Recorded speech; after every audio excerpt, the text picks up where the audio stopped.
What's going on, everyone? Dougie Barnard here. Welcome to another video. If you're new, make sure to hit that red subscribe button. Today, coming at you from the convenience of my home. Just this little sit and chat from the couch, nothing fancy. Welcome to the video.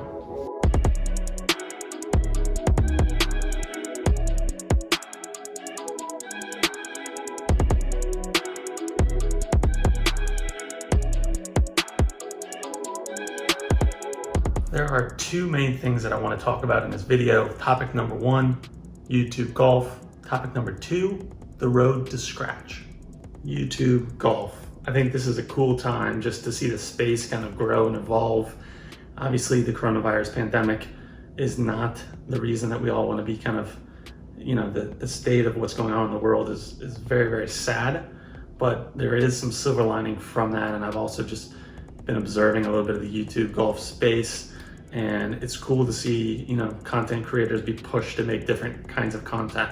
If you can't get out to the course because of being quarantined and stay at home, shelter-in-place orders, you kind of have to just go with the flow and be able to kind of continue pushing out content despite the fact that you can't get to the course. So I've enjoyed seeing that. I've enjoyed seeing people, such as the Hairy Golfer, do just kind of backyard rant vlogs and just talk and get to know them on a different level. It's one thing to be on the golf course with someone, it's another to be in their home with them. So you kind of get to see different sides of golfers.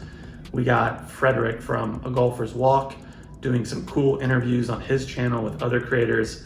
I had the great privilege of being invited to be on his channel, and so I'll link the video to that conversation that we had down in this description. It's just fun to see people do virtual collaborations. I've also kind of wanted, and I've talked to some other creators about doing virtual conversations, sort of like video podcasts, but shorter form for YouTube. And so I'm hoping to maybe get to that at some point on this channel. But the point being is it's fun to see what's going on in the golf YouTube space and to get to know these creators on more of a personal level. I recently started following Lee Whitaker Golf, and I'm not sure how I wasn't really following him until recently, but I've kind of tuned into some of his YouTube golfer series videos, and he has a very vlog type of raw style where he's just at home. He's shooting clips of him making coffee, making ham sandwiches with his wife, and I've kind of just enjoyed seeing a little bit more of the daily vlog style. We're all for golf, right? We love getting our golf fix. We love seeing course vlogs, seeing matches on the golf course. But I feel like this community is getting a little tighter, the smaller YouTube golf community. And it's fun to get to know these people who I might not be able to easily connect with in person, but it's fun to, through their, vlog style videos and also through virtual collaborations, things like what A Golfer's Walk is doing. And I'm sure there are other YouTube creators who are doing similar things. It's fun to kind of just cross collaborate a little bit within this YouTube golf space. So YouTube golf, it's in a good spot here. And watching some of the other people turn on the camera at home and not being able to get out to the golf course as easily. This is my first video, kind of just being at home for the whole video. No real golf content in it, but just kind of sharing my thoughts on a couple of things. So yeah, I like the YouTube golf space. I like where it's at. If there are any specific ideas that you have that you want to comment down below, if you've also seen similar things, if you're doing things on your channel that I might have covered but didn't mention you, definitely let me know. I'm all for checking out other creators' content and supporting each other. I mean, we're all kind of in this together. We know it's a grind. We experience the same set of kind of frustrations of being a smaller YouTube channel. So why not kind of collectively support each other so that we can continue on this long journey of growing a YouTube channel. That's topic number one.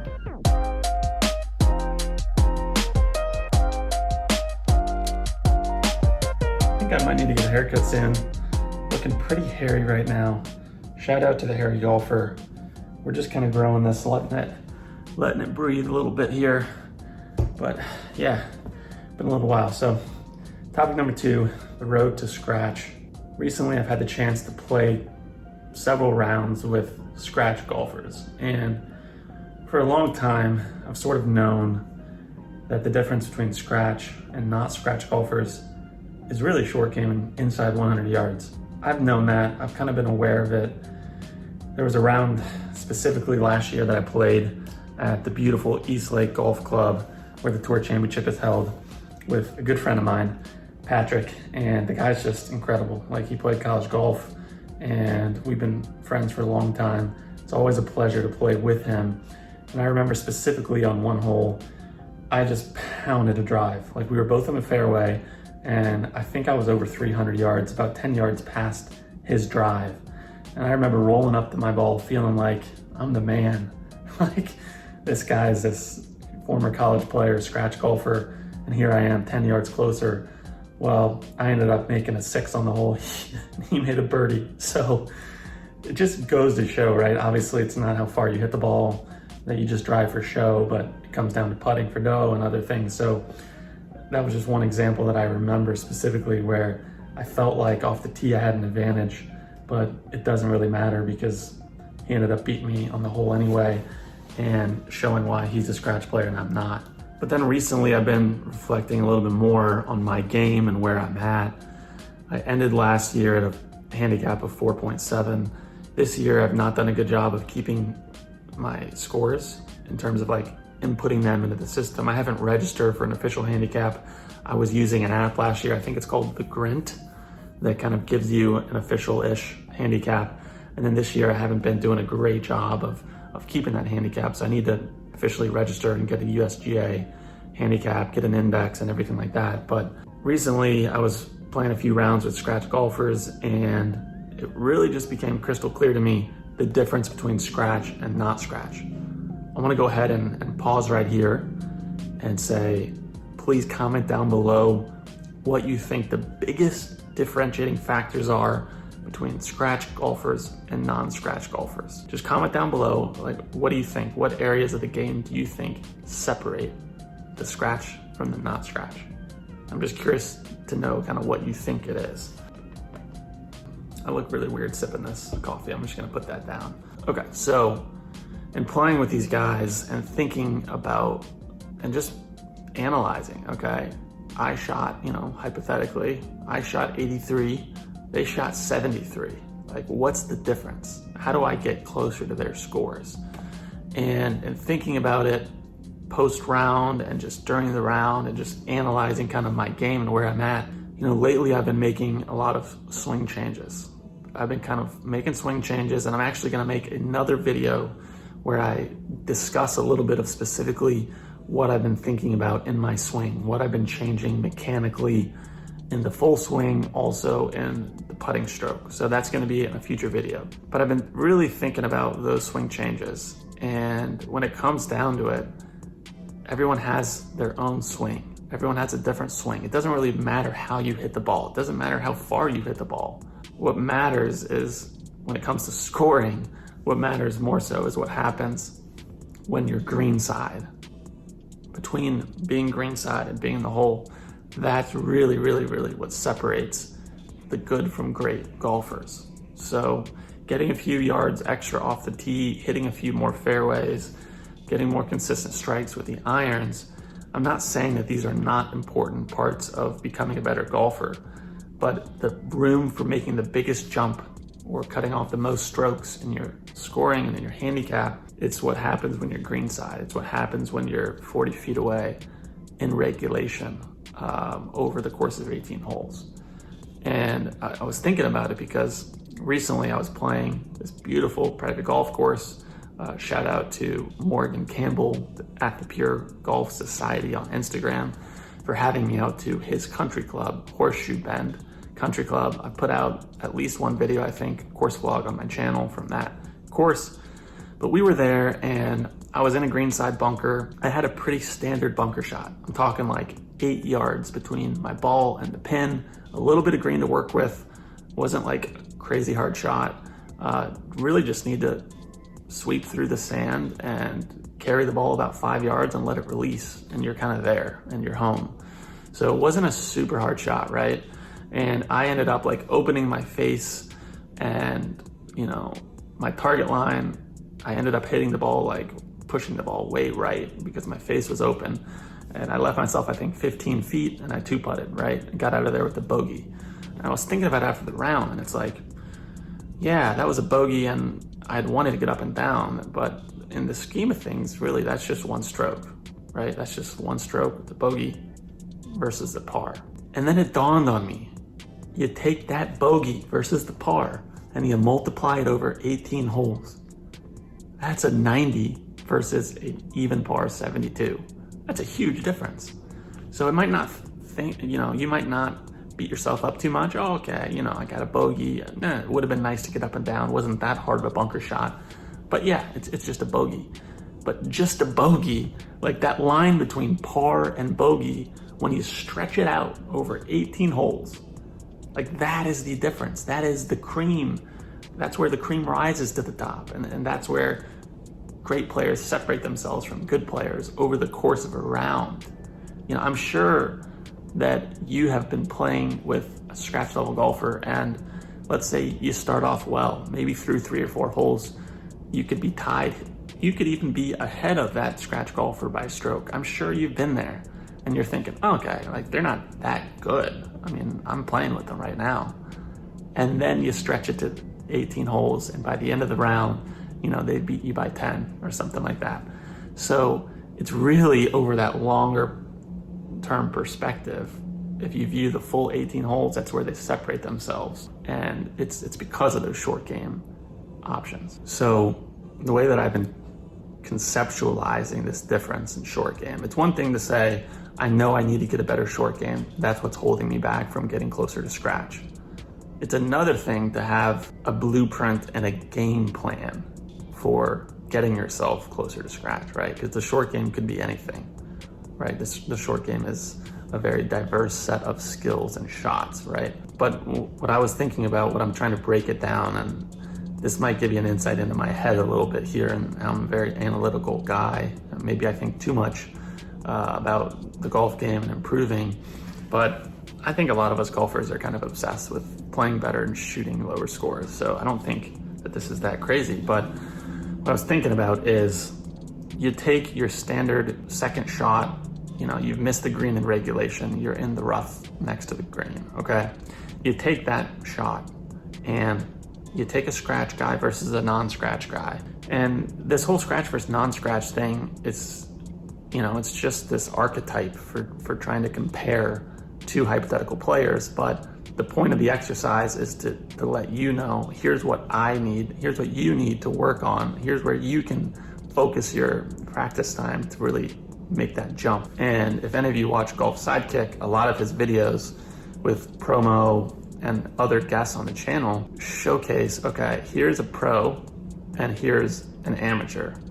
And let's compare the two and let's try to figure out like what makes a pro. So it's really not all that different from that type of series, but scratch versus non-scratch, right? So you're green side, you're in the rough, you have a pitch shot, okay? And we're comparing scratch versus non-scratch. So the way that I'm breaking this down is, what is your average proximity from the hole?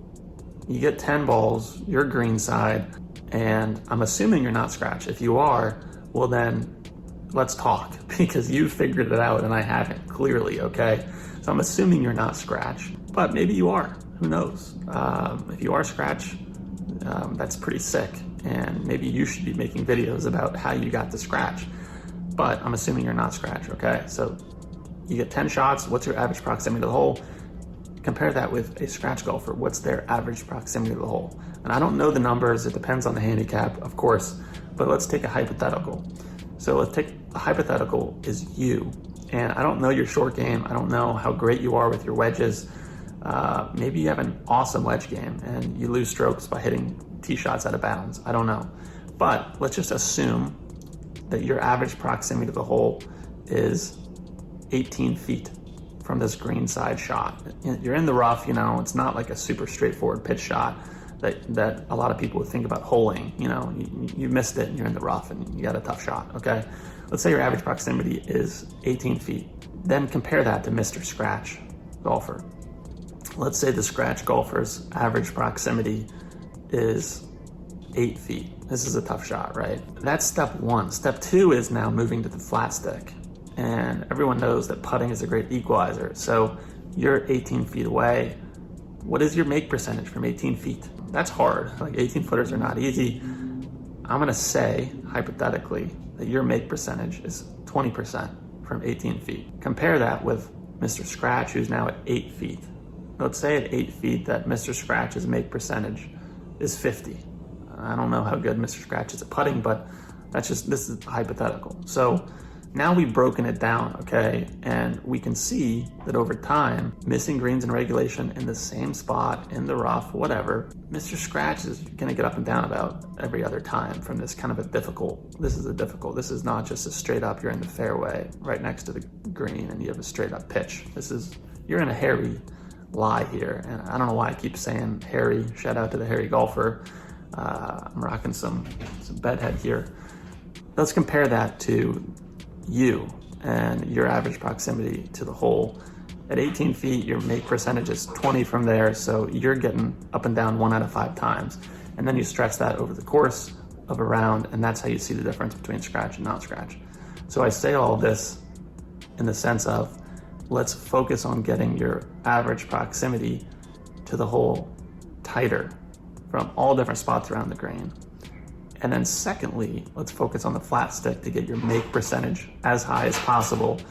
And I think that especially within 15 feet, within 10 feet, that's where you have the most room for improvement. Obviously, there's a time and a place for lag putts, but I think that inside 10, 15 feet, that's where the scratch golfer really separates him or herself. And so that's kind of the way that I've been thinking about it. If you're getting up and down more, if your percentage of getting up and down is higher, and that's going to also be in part because of your putting, which is going to help when you do hit greens in regulation. It's going to help your opportunities and your make percentages on birdie putts as well. So all that to say is that's how I've been thinking about this scratch versus non-scratch. Thanks for tuning into this video. We talked a little bit about YouTube golf space, how there's a lot of virtual collabs right now, a lot of creators doing fun things, and also showcasing more of the personal side of things, turning on the camera at home and just kind of talking and opening up and giving their thoughts on the state of the game and what's going on right now, which is awesome. And then secondly, we talked about scratch versus non-scratch. I gave you a little bit of an inside look into my crazy head right now. And like you, I'd like to shoot lower scores. And I think that the way to do that most effectively is to work on my proximity to the hole, chipping, and then my make percentages, especially inside 15 feet. You combine those two things, and that's a dangerous formula. That's a dangerous formula such that you could be having an off day, you could be missing some fairways, missing some greens, and still consistently getting pars. And that leads to great scores. So Dougie, signing out here from another video. Thanks for tuning in. I hope you enjoyed just hanging out at home with me. We'll see you in the next video.